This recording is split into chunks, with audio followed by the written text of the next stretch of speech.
കേരളമേ രചിക്കുക. തെരഞ്ഞെടുപ്പ് കഴിഞ്ഞിട്ട് കാലം കുറയായി, വോട്ടെണ്ണലും കഴിഞ്ഞിട്ട് കാലം കുറയായി. ഇതുവരെ നമ്മുടെ കേരളത്തിനൊരു മുഖ്യമന്ത്രി ആയിട്ടില്ല. ലജ്ജാകരമെന്നല്ലാതെ എന്ത് പറയാനാണ്? 3 പേർക്കാണ് അവസരമുള്ളത്. ഏതെങ്കിലും ഒരു രാജ്യത്ത് ഇതുപോലൊരു സംഭവം ഉണ്ടായിട്ടുണ്ടോ? കേരളം എന്നൊരു കൊച്ചു സംസ്ഥാനത്തിന് ഇപ്പോഴൊരു മുഖ്യമന്ത്രി ഇല്ല. കെയർടേക്കറായിട്ടുള്ള ഒരു മുഖ്യമന്ത്രിയാണ് ഇപ്പോഴുള്ളത്. കാര്യമായ ഒരു നടപടിയും അദ്ദേഹത്തിന് എടുക്കാൻ കഴിയില്ല.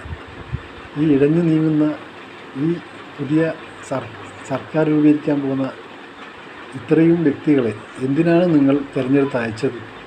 തമ്മിൽ തലാനം.